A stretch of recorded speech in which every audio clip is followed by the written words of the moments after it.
بسم الله الرحمن الرحيم. Bienvenue aujourd'hui sur l'émission Sharia Intelligence. Aujourd'hui, sur l'émission, on entamera un nouveau sujet. Et le sujet qu'on entamera aujourd'hui, c'est le sujet de accord et désaccord entre les juristes musulmans. Et j'ai avec moi dans le studio mes chers collègues, la sœur Khadija et monsieur Ismail. Assalamu alaikum. Moi, je m'appelle Teslim Adeyema. Et la première question que j'aimerais poser aujourd'hui à la sœur Khadija, c'est que, vu la divergence d'opinion parmi les savants musulmans, sur quel point c'est sur quel point y a-t-il des consensus? Parce qu'on sait presque toutes choses, on a des différentes opinions et on veut savoir sur quelle chose même avons-nous des consensus entre les juristes musulmans. Merci beaucoup, Bismillahirrahmanirrahim. Toutes les choses les enjeux qui viennent de Kati Subut, d'une source sûre comme le Coran et la Sunna du prophète sallallahu alayhi wa sallam, et aussi quand les textes sont 100% sûrs, le sens est unique et on dit Kati Dilala. Quand on a cela, tous les juristes, tous les savants, tous les érudits sont d'accord et sont unis sur cela. Et on trouve cela dans les matières de Akida, Ibada, Akhlaq, Muamala et les autres, comme l'article de foi base dans l'islam, les 5 piliers de l'islam, la prohibition de l'adultère, zina, la prohibition de boire de l'alcool, la prohibition de manger le porc. Nous voyons que tous les érudits sont d'accord. Il n'y a pas de musulman qui va venir et vous dire non, c'est pas comme ça. Merci beaucoup. Merci. Donc, quand il y a un texte qui est catégorique sur un sujet, ils sont tous d'accord là-dessus et que le texte n'est pas n'est pas spéculatif, le texte est absolu, donc très clair. Ils sont tous d'accord là-dessus. Merci beaucoup et j'aimerais venir à vous, monsieur Ismail. Ma question pour vous est que quelles sont les raisons majeures pourquoi est-ce qu'on a des divergences d'opinion entre les savants musulmans? Quelles sont les raisons pour ces divergences? Alors, merci bien et Teslim pour la question. Je crois que là où on parle d'accord, il faut nécessairement vous attendre aussi au désaccord. Ça va comment on appelle, ça va toujours ensemble. Parce qu'il n'est pas possible que sur un point, que tout le monde soit d'accord. Il doit nécessairement avoir le désaccord. Alors, et comme elle a dit, pour aller, comment on appelle, sur la même lancée, mais avec une petite différence, est que lorsqu'elle elle a démontré que tout ce qui est quand tu subut et quand tu dilala, et il y a comment on appelle accord à ce niveau, parce que lorsque c'est quand tu subut, le source est très clair et ça vient d'une source sûre, et quand tu dilala, ça a un seul sens et le sens est très clair, il n'y a pas question de rejet. Alors à ce niveau, quand on parle de Qati un subut, c'est un terme arabe qui veut dire la source est clair. On sait que vraiment ça vient d'une source sûre. Et la source sûre dont on parle ici est le Coran et la Sunna du prophète sallallahu alayhi wa sallam. Et quand on parle de Qat'a dilala, c'est aussi un terme arabe qui dit que l'implication, la signification d'un texte est très clair n'est pas Il y a spéculatif. il n'y a pas deux et autre option que ce qu'on a dit. Donc c'est très clair, elle a énuméré même des exemples sur ça. Et la consommation de l'alcool, il n'y a pas quelque chose, il n'y a rien à dire. Donc contrairement à ce que, comme on appelle au niveau du désaccord, et le désaccord naît souvent lorsque la source n'est pas, comment on appelle, claire, et que, comment on appelle, le sens aussi a des ambiguïtés. On parle d'ambiguïté ici lorsque le sens est spéculatif. C'est-à-dire que la source n'est pas une source, comment on appelle, qui vient, qui est cautive, mais zani. Donc, et même la signification, c'est-à-dire l'implication devient un peu et devient spéculative. Donc, à ce niveau, on a ces désaccords naissent lorsque la question ou le problème évoqué ou le texte évoqué vient des sources comment on appelle telles que les sources secondaires. On parle des sources qui sont incluses dans Usul Fiqh. Donc, alors, il y a en quelque sorte un effort, parce qu'à ce niveau, les textes sont silencieux. Les textes sont silencieux, ça veut dire que le Coran n'a pas dit un mot. La sunna, on va dans la sunna du prophète sallallahu alayhi wa sallam, on ne voit pas, il n'y a pas un mot. Alors, à ce niveau, qu'est-ce qu'il faut faire? Il faut faire recours maintenant aux sources secondaires.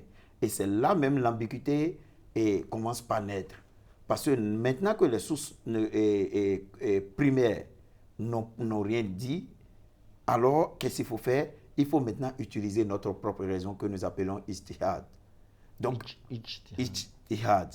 Alors, comment on appelle le chemin de pouvoir apporter une solution auquel les textes sont devenus silencieux, c'est là même l'ambiguïté et commence par naître. Parce que en ce moment, toutes les écoles qui vont se prononcer là-dessus vont se prononcer en tenant compte du contexte dans lequel eux vivent.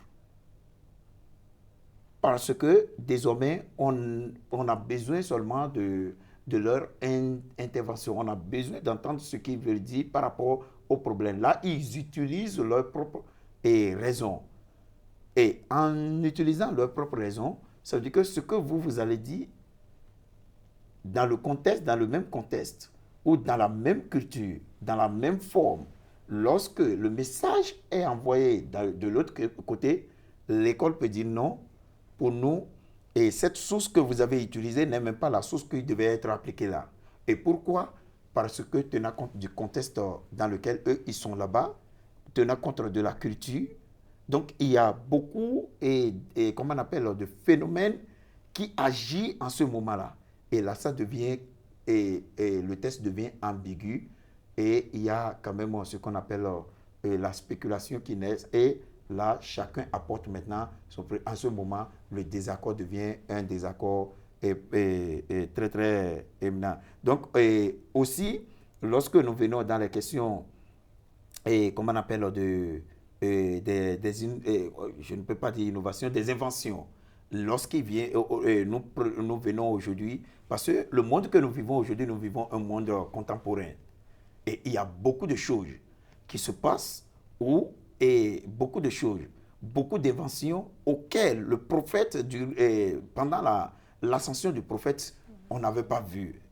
Donc aujourd'hui, vivre avec comment on appelle ces objets, vivre cette vie, nous demande de comprendre, est-ce que de la façon que nous vivons, que nous menons notre vie aujourd'hui, nous ne sommes pas en train d'aller en contradiction avec ce que la Sunna et le Coran disent.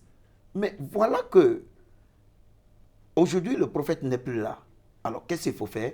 C'est là en réalité notre ambiguïté. Je donne un exemple des inventions. Lorsque nous allons dans le domaine de, par exemple, la transfusion sanguine, lorsqu'il s'agit maintenant de donner du sang, lorsqu'on on en a besoin. Lorsqu'on va dans les questions de l'euthanasie, et lorsqu'on nous abordons des questions telles que il y a quoi là?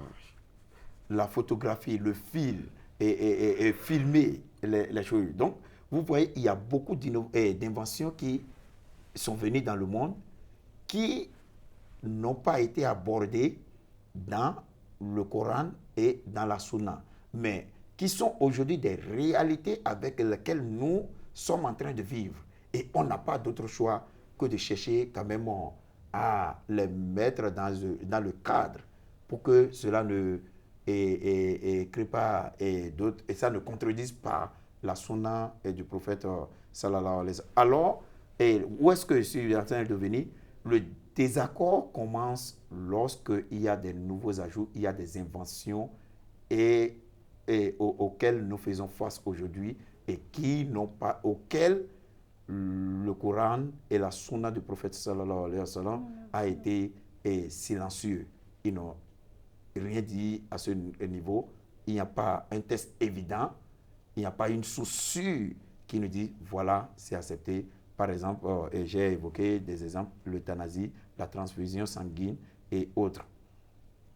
Donc, merci beaucoup. Cela nous fait réfléchir beaucoup parce que on voit le temps du prophète sallallahu alayhi wa sallam, l'époque du prophète sallallahu alayhi wa sallam jusqu'à aujourd'hui, c'est une longue période à travers le temps, parce qu'il y a même un principe qui dit aussi que à chaque âge, au passé du temps, la loi change aussi. Donc, les lois changent aussi. Donc, les générations d'avant, ils ont des choses ils avaient des choses, des événements, ils avaient les réalités qui sont différentes de nos réalités aujourd'hui. Donc, je crois que ces différences-là entre générations aussi amènent aussi les désaccords sur différents enjeux dans la religion, même dans les mêmes écoles juridiques. Même. On a des savants du même école juridique qui ont aussi des différentes opinions oui. Sur un même sujet. Donc, je crois que les exemples que vous nous avez donnés sont très... les raisons que vous nous avez données sont très aptes à l'invention et aussi le temps. Vous voyez, tout cela sont des choses qui mènent au désaccord. Bon, j'aimerais revenir à la sœur Khadija. On sait que quand on a des textes, des différents textes qui s'opposent dans le sens, dans l'interprétation, les savants ont toujours souvent des différentes manières à réconcilier entre ces différents textes. Est-ce que vous pouvez nous donner quelles sont les approches, les différentes manières dont les savants musulmans essaient de réconcilier les différents textes qui s'opposent? Merci beaucoup. Généralement, on dit que il n'y a pas de texte islamique qui s'oppose, qui se contradit. Mais quand nous croyons voir des choses qui s'opposent, c'est toujours dans notre pensée, la pensée des juristes, ou leur approche de voir les issues. Les juristes utilisent trois manières. Et la première manière, on l'appelle jam. Jam, c'est un terme arabique qui parle de la réconciliation, l'harmonisation. Ici, les juristes acceptent l'opinion qui a plus de support. Et aussi la deuxième, c'est utiliser le terme, ce qu'on appelle nasq. Le terme nasq, c'est un terme arabe qui veut dire l'abrogation. Ici, on regarde le ton de la révélation du texte. Alors, ce qui vient après, c'est celle qu'on utilise. Parce que au début au début de l'islam, boire l'alcool n'était pas immédiatement interdit. C'était après que le prophète sallallahu alayhi wa sallam a interdit cela. Alors il y a beaucoup de textes qui est comme ça. Ça dépend du temps que ça a été révélé. Il y a des juristes qui utilisent l'abrogation. La troisième manière, on appelle cela at-tarji. Ici, c'est un terme arabique qui veut dire la préférence ou l'élimination d'un autre texte. Ici, les juristes essayent de voir quel est le texte, quelle évidence est la plus authentique, quelle évidence a plus de support et l'authenticité est plus sûre. La chaîne de narration est plus forte. Oui, des choses comme ça. Merci. Donc, merci beaucoup. Donc, il y a trois devises, trois manières que les juristes essaient de faire une réconciliation entre les différentes opinions, des opinions qui apparemment sont opposées. Donc, au lieu de dire il y a une opinion qui dit ceci, il y a une opinion qui dit cela sur le même sujet. Donc, au lieu de jeter un, il amène les deux ensemble pour voir comment est-ce qu'on peut réconcilier ces deux différentes opinions.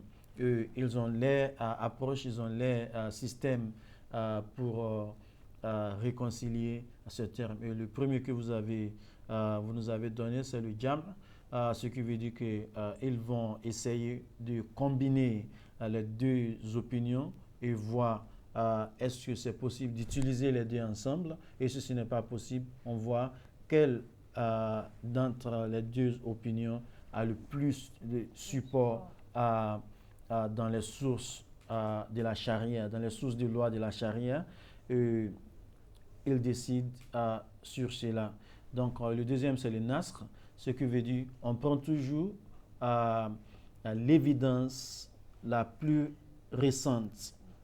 Parce que l'opinion la plus récente est l'opinion sur laquelle on travaille. Donc s'il y a deux opinions et vous nous avez donné l'exemple de l'alcool, il y a 3 versets dans le Coran qui parlent de l'alcool et ils nous donnent la chronologie de l'interdiction de l'alcool dans le Coran. Le premier verset parlait seulement que l'alcool n'est pas bon. Le deuxième dit non, lorsque vous allez faire la prière, ne buvez pas de l'alcool.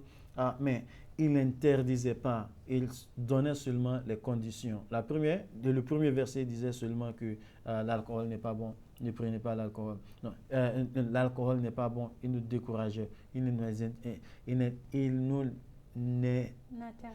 l'interdisait pas.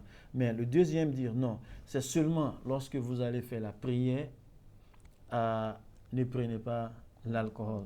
Et le troisième verset vient catégoriquement dire voilà, c'est interdit, soit dans la prière ou pas dans la prière, c'est interdit. Donc, le verset le plus récent abroge les 2 premiers versets. Donc, quand les savants veulent utiliser les évidences, donc ils regardent la chronologie des évidences. L'évidence la plus récente est l'évidence qu'ils utilisent et ils laissent les autres évidences. Surtout quand les évidences sont opposées dans le sens. Donc, merci beaucoup. Donc, je crois que la question suivante vient à vous, Monsieur Ismail. Okay. Donc, ma question à vous, alors, c'est que quand on se trouve dans une situation là où les juristes ne sont pas toujours d'accord sur ces trois moyens qu'elle vient d'expliquer pour réconcilier, pour faire une réconciliation entre les textes qui sont apparemment opposés, quels sont d'autres moyens qu'ils utilisent pour résoudre cette différence entre la signification des évidences même qu'on a. Alors, merci. Et comme j'ai l'habitude de le dire avant toute intervention, c'est que lorsqu'il y a problème, lorsqu'il y a conflit, c'est-à-dire qu'il doit nécessairement avoir une solution. Et seule la solution peut amener les hommes ou les faire sortir comment on appelle, de ce conflit-là. Alors, et lorsque les trois moyens précédemment cités par la sœur Khadija, on a dit que le premier point est la conciliation et l'harmonisation. Et le second point, et le deuxième point, on parle de l'abrogation ou la suspension. Et le troisième point, on parle de la préférence ou l'élimination. Donc, il faut commencer par éliminer et, comme on appelle, d'abord, il faut passer, en toute chose, il faut d'abord passer par le premier point, l'harmonisation. L'harmonisation, la conciliation. Donc, après avoir passé cette étape, il faut aller à l'étape de l'abrogation. Donc, c'est là, il faut commencer par étudier chaque école, il faut commencer par voir l'intention de chaque, comment on appelle, de chaque spécialiste ou jury. Alors, le troisième point, c'est de commencer après l'analyse. C'est tout comme si le deuxième point est le point d'analyse. Après l'analyse, il faut passer maintenant à l'étape d'élimination. Et après cette étape, c'est comme si la dernière étape est l'étape de l'élimination. Donc, c'est une méthode, en quelque sorte, en quelque sorte, on peut voir là. Et donc, il faut commencer par éliminer les interventions qui n'ont pas, comment on appelle, beaucoup de support ou qui n'ont pas été à l'unanimité adoptées ou bien qui n'ont pas de soucis ou bien quelque chose de genre. Alors, quand tout ça là ne marche pas, ou désormais, on sait qu'après toutes ces tentations, il n'y a pas une solution. Alors, qu'est-ce qu'il faut faire? C'est là même le grand problème se pose. Alors là, on parle, comment on appelle, d'un choix juridique. Il faut passer maintenant par un choix juridique, c'est-à-dire quoi? Le choix juridique nous demande d'utiliser la discrétion. La discrétion est juristique. Quelle discrétion juridique? Ça veut dire que les juristes maintenant ont, comment on appelle, la capacité de traiter les informations de façon égale. On les traite de façon égale, on les justifie et d'abord on les accepte. On les accepte, on les traite de façon égale. Maintenant, en faisant quoi? En utilisant une méthode de discrétion.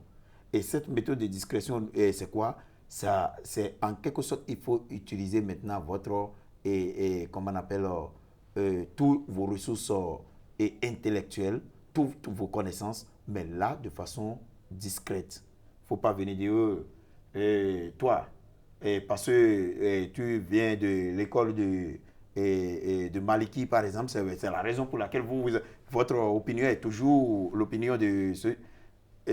Parce que tu es de l'école de Shafi, c'est la. Non. En ce moment, le conflit serait encore plus intense lorsque la discrétion dont on parle, oui, ils viennent de l'école de. Et il y a cette méthode une voie cachée par laquelle on peut passer pour pouvoir résoudre. Mais pour ne pas venir ouvertement et commencer par, ça peut créer une tension et un conflit plus dur que ça. Alors, après ça, on peut aller dans la question de mettre, comment on appelle, pour utiliser un terme anglais, de mettre une pause, d'attendre. Parce que peut-être que le contexte n'est pas encore adéquat. Parce qu'on a encore besoin du temps pour aller faire plus de recherches afin de pouvoir prendre des décisions sur chaque test auquel on ne s'entend pas. Donc, il faut avoir cette façon de mettre une pause, d'attendre et de donner le temps à ce que chaque information ou chaque évidence soit traitée avec beaucoup plus de rigueur. C'est-à-dire qu'en ce moment, le temps permet à chaque savant de retourner et d'aller faire ses recherches. Alors, après ça, on peut aussi comment on appelle, aller à la question de la suspension aussi. Alors, on peut commencer, après avoir passé par tous ces critères, on peut commencer par suspendre. Suspendre certaines informations et comment on appelle, adopter celles qui savent ou qui semblent être plus proches de cette vérité. Alors, ici, nous avons en quelque sorte, lorsque cette méthode, cette voie n'a pas été suivie, alors qu'est-ce qu'il faut s'attendre? Il faut s'attendre à un danger. Et quel genre de danger? De suivre aveuglément la vérité peut-être et qui n'a pas ou qui n'a pas de claire évidence. Il y a un danger qui est là. Lorsque nous ne passons pas par ces étapes, lorsque nous refusons de suivre ces critères, nous tombons dans le danger de suivre aveuglément et peut-être le jury qui n'a pas beaucoup de connaissances sur le thème. Et il peut y avoir également le danger de conclure. Le danger de conclure sur comment on appelle le test qui n'est pas valide. Donc, en quelque sorte, vous voyez, généralement, pour finir comment on appelle mon intervention, je peux dire que lorsqu'il s'agit d'une question des savants, les savants ne se sont pas entendus sur un point après avoir utilisé ces trois moyens, c'est-à-dire qu'il faut encore aller comment on appelle, dans ce que j'ai cité là, et il faut faire attention lorsque ça ne va pas, ça ne suit pas cette méthode, nous tombons dans un danger. Et le danger, c'est quoi? C'est ce que j'ai dit. Suivre aveuglément ou encore conclure sur des évidences qui n'ont pas vraiment de poids. Merci. Merci beaucoup. Donc, c'est très très important qu'on sache que toute décision que prennent les savants musulmans ne sont pas seulement des décisions qui viennent de leur gré. Ce sont des décisions qu'ils ont filtrées à travers différents systèmes intellectuels pour qu'ils puissent arriver aux décisions, aux décisions juridiques qui sont très très importantes, ce qu'on appelle le fatwa.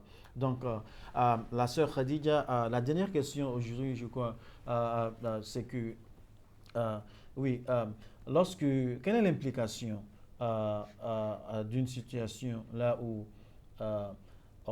on n'a pas passé through ces différentes manières de résoudre les différentes opinions qui sont opposées, qui s'opposent sur un enjeu lorsque on ne passe pas through la conciliation, l'harmonisation ou tout ce que vous nous avez donné auparavant et ce qu'il nous donne aussi. Lorsqu'on ne passe pas, on n'utilise pas ces systèmes-là, ce cadre pour régler un problème des différences entre différentes opinions. Quelle est l'implication de ne pas utiliser ce système, ces moyens de réconciliation ou de réconciliation entre différentes opinions dans les débats juridiques? Merci beaucoup. À mon avis, la méthode de Jem, ça veut dire la réconciliation et la harmonisation des supports, des évidences textuelles. Quand nous n'arrivons pas à avoir une conclusion basée sur le Jem, qui est en effet la plus proche de la vérité, il y a un danger de doute. Et tout ce qu'on a après, si on ne peut pas nous résoudre, harmoniser, c'est que tout ce qu'on a,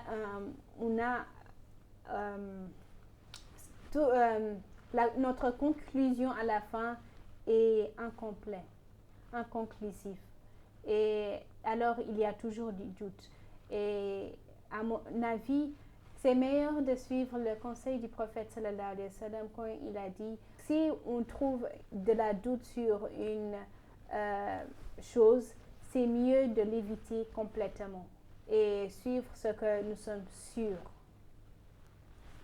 Merci beaucoup. Je ne sais pas si vous avez des conseils à nous donner aussi. Quelles sont les implications de ne pas utiliser le moyen de le moyen de la conciliation et de l'harmonisation pour résoudre les conflits, les différences entre différentes opinions? Oui, l'implication est très claire à ce niveau et elle a déjà souligné très clairement et très rapidement, je crois. Alors, lorsque il y a conflit, lorsque on ne passe pas par l'étape de la conciliation, donc c'est très très dangereux parce que nous risquons de tomber non seulement sur des questions de doute, mais nous risquons de tomber sur des fausses résultats. Donc, c'est ce qu'on est en train de dire. C'est tout comme si lorsque nous ne passons pas par ces méthodes, et la conséquence est très fatale parce que désormais, nous allons suivre ce que nous ne devons pas suivre et nous allons suivre encore avec de doutes. Parce que quand il y a des doutes, on l'a dit, c'est très clair, quand il y a doute, ça veut dire qu'il y a problème parce que la foi en ce moment n'est pas aussi stable. Exactement. La foi n'est pas stable parce qu'on croit, on se dit, c'est celui-là. Mais donc c'est tout comme si on me force quand même à suivre. Oui, Donc, c'est pour ça qu'on devait utiliser le maxime de la doute.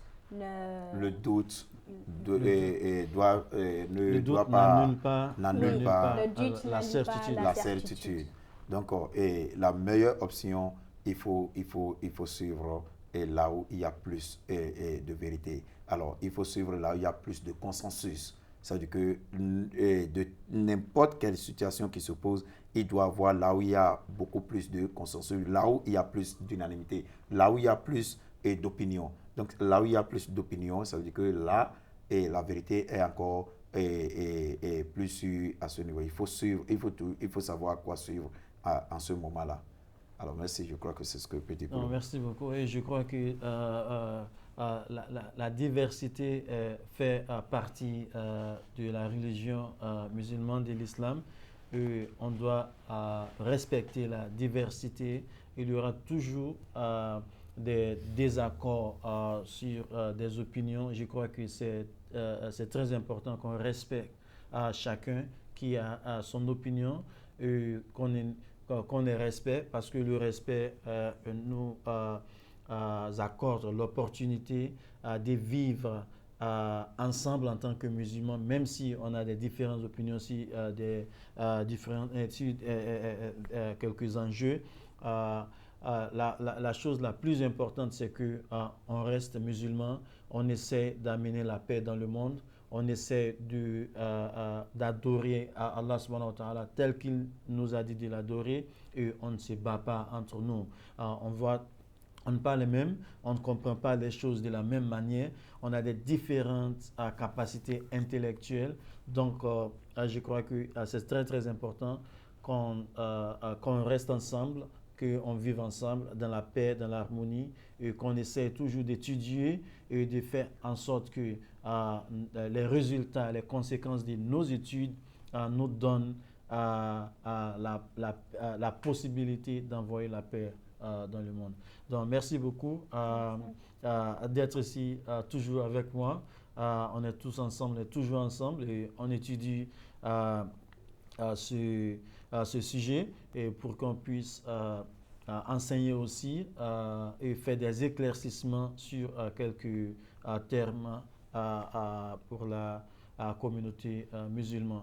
Merci beaucoup aussi à nos téléspectateurs d'être là ici jusqu'à ce moment. Inch'Allah, on se retrouvera dans l'épisode prochain. Merci beaucoup et assalamu alaikum wa rahmatullahi wa barakatuh.